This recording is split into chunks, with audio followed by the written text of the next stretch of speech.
Hey everyone, my name is Dr. Galatia Strong. I'm a physical therapist who got 100% on my NPTE, and this led me to found SPT with me, which is an NPTE prep platform. If you enjoy what you see and you're studying for the NPTE, check us out at sptwithme.com for our prep courses. Now, for what you're actually here for, let's talk about Cranial Nerve VIII, the Vestibulocochlear nerve. This image is an anterior to posterior view of the thalamus and brainstem. You can see this nerve exits ventrally at the pontomedullary junction. Pontomedullary meaning pons and medulla. The nucleus is in the pons, however, obviously you cannot see that with this image. Here's an image that takes out the rest of the clutter, so hopefully it makes it a tiny bit easier seeing where this nerve comes out of the brainstem. This is a posterior to anterior view, same structure, thalamus, brainstem, so we're looking at the back side. Here you cannot see the nerve because this is the backside view. It exits ventrally. This is the same view, but this image now shows the nuclei locations. As you can see, there is more than one. The vestibulocochlear nerve has a lot going on, and of course we're going to talk more about that. Lateral view of the thalamus and brainstem, same structure, and here you can see where it exits the brainstem. Before we start going more in depth about the pathway of cranial nerve VIII, let's talk about its function. Well, first, the nerve is only sensory, and it provides two pieces of information, hearing and vestibular sensation. Now, although it's only two things, a lot goes into these two things, of course. It is everything with respect to hearing, pitches, amplitude, everything that has to do with the vestibular sensation, and that is obviously a lot within itself. Well, hearing and vestibular information are two completely different things. So it should make sense that the pathways of how we get the information, both of these, to the brain are going to be different as well. So we'll talk about the auditory pathway or hearing pathways, as well as the vestibular pathways. So the pathways of how hearing information gets to the brain and the pathway of how vestibular information gets to the brain. Let's talk about anatomy first. So take a look at the teeny tiny image on the top that shows where we are in space. We are just medial to the ear, one on each side, of course. Now, you see the nerve coming out of this crazy looking structure, right? The ones that come just out of this structure are not yet considered cranial nerve VIII. It isn't until after we reach a ganglion, that we'll talk about later, when we are actually considered cranial nerve VIII. This circled here is the cochlea. This provides information about hearing. So this is going to lead to a pathway itself. It's going to give information to the cochlear nerve that is part of cranial nerve VIII. This here circled is the vestibular apparatus. We get all the information that we need about the vestibular system from this structure, and it's going to send information to the brain, to the superior and inferior vestibular ganglion, then to cranial nerve VIII, and then to the brain. It's finally time to talk about the auditory pathway. What happens first is that sound waves are going to enter the external auditory meatus. They're going to be transmitted by the tympanic membrane, amplified by the middle ear ossicles, so the bones, malleus, incus, and stapes. It's going to reach the oval window into the structure of the cochlea. The vibrations from the oval window are going to travel to the scala vestibuli, to the end of the cochlea. It's going to reach the scala tympani, then the cochlear duct, which is where hair cells are. Hair cells are sensory receptors that become activated to finally form some sort of electrical impulse that will be sent to the vestibulocochlear nerve, specifically the cochlear division of this nerve. Just a reminder, the cochlea looks like this. It kind of looks like a snail-like coiled structure. But obviously the previous image makes it a lot less confusing to look at. Here's a more detailed look into the communication from the cochlea to cranial nerve VIII, the cochlear division of cranial nerve VIII. So you'll see the same structures as before, the scala vestibuli, the scala tympani, and the cochlear duct. Now we get to the end of the road where we have the hair cells. These hair cells are stimulated by the vibrations that we get from a membrane that essentially oscillates and then vibrates based on the sound that is transmitted. This causes the hair cells to physically move, mechanically deform. So the hair cells deforming is then going to provide electrical signals that can be communicated through cranial nerve 8. We're all about electrical signals for communication, right? So you can see that the hair cells directly communicate with the spiral ganglion strands. And these are going to make up the cochlear nerve. This is the auditory pathway. So once we are at the pathway where we finally become cranial nerve 8, let's see how we get this information to the brain. So we actually have two cochlear nuclei, the dorsal and the ventral cochlear nuclei. Once the nerves reach the dorsal cochlear nuclei, a second order neuron is going to cross over to the contralateral side and make its way up through the brainstem until it reaches the inferior colliculus. It's then going to make its way to the medial geniculate nucleus of the thalamus, then ultimately, finally up to the auditory cortex, aka Heschel's gyri. Another route coming in from the cochlea is where the nerve fibers reach the ventral cochlear nuclei. And here they're going to bifurcate into two second order neurons, and both are going to ascend to the superior olivary complex in the pons. This is where a third order neuron is going to continue to ascend the brainstem until it ultimately reaches the inferior colliculi, then the MGN, medial geniculate nucleus, and then finally the auditory cortex. So at the end of it all, there turns out to be 5 neurons when we finally reach the auditory complex. Clearly there's a lot that goes on to getting into the brain. Done with the auditory pathway, let's talk about the vestibular pathway.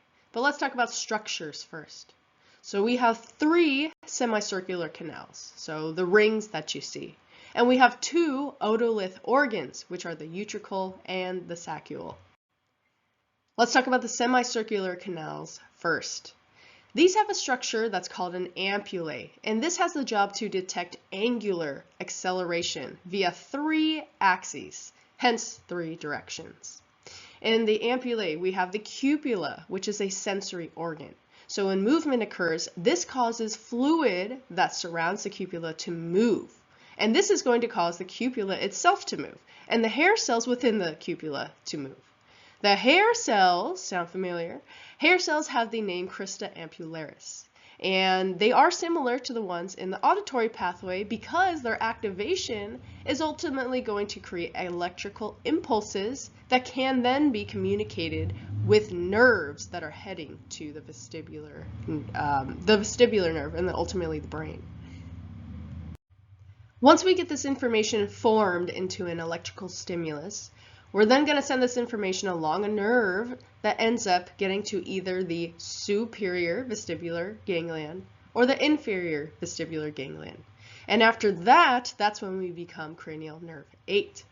Specifically, the information that is sent to the inferior vestibular ganglion is from the posterior semicircular canal, while information that's sent to the other one, which is the superior vestibular ganglion, they get information from the anterior and lateral semicircular canals.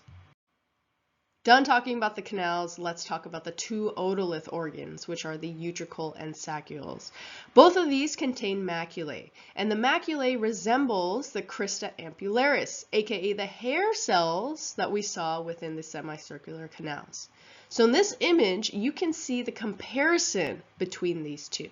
So in the maculae, the hair cells are embedded in a gelatinous layer. It has otoconia. Otoconia you could think of as crystals. The hair cells of the otolith organs, so the utricle and the saccule, they detect linear acceleration. So semicircular canals detect angular acceleration, while the otoliths detect linear acceleration. So it detects head tilt, gravity, inertia. Once we get the information into electrical impulses, we're then going to transfer the information to the nerves. But before we get to cranial nerve 8, we're going to reach the superior and inferior vestibular ganglion.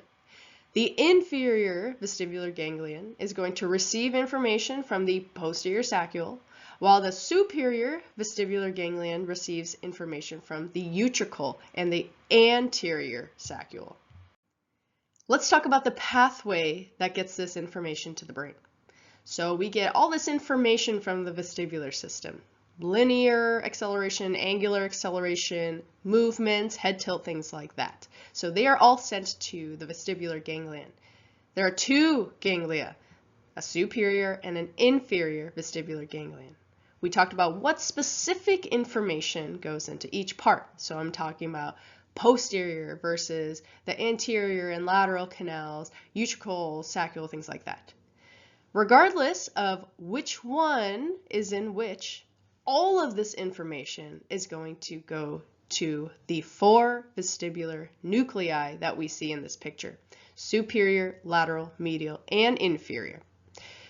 Information is then compartmentalized into each of these 4. After this, a lot happens. So cranial nerve 8 information is interesting because within the vestibular pathway, once information reaches the brainstem, information is going to ascend and descend. So the ascending fibers, to keep it simple, they end up connecting to the nuclei that we have for extraocular control or eye movement control.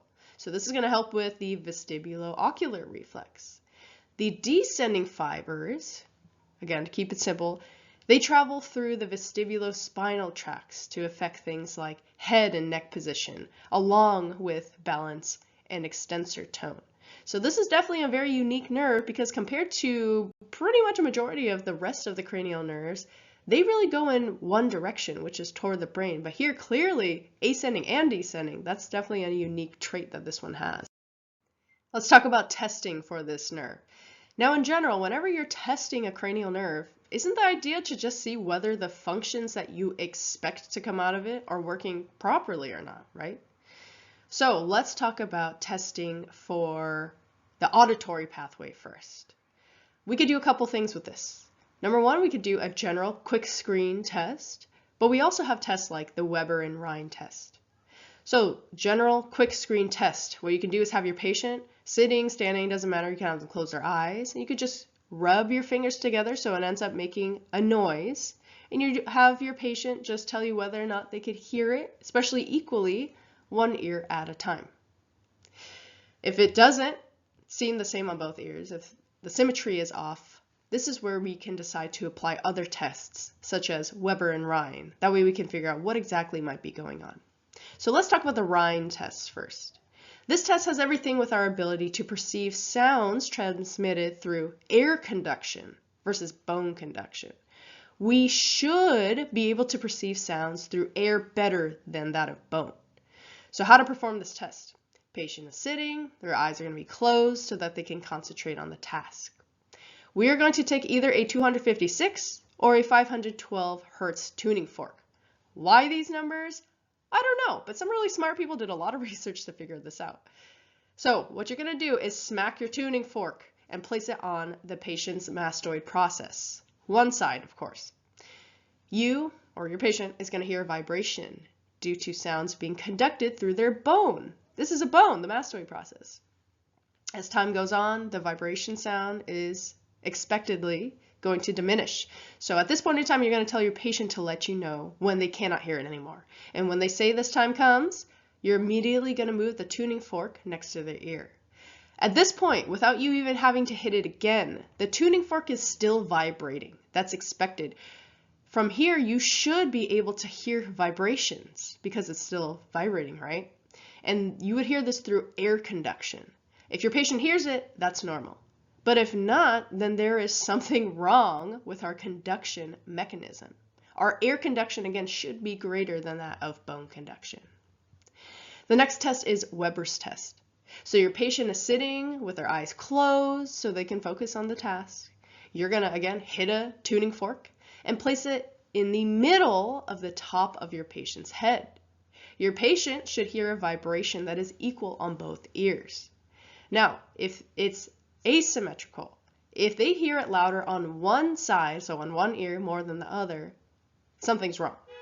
The side that you hear it being louder, this actually suggests that there might be a conductive hearing loss on that side.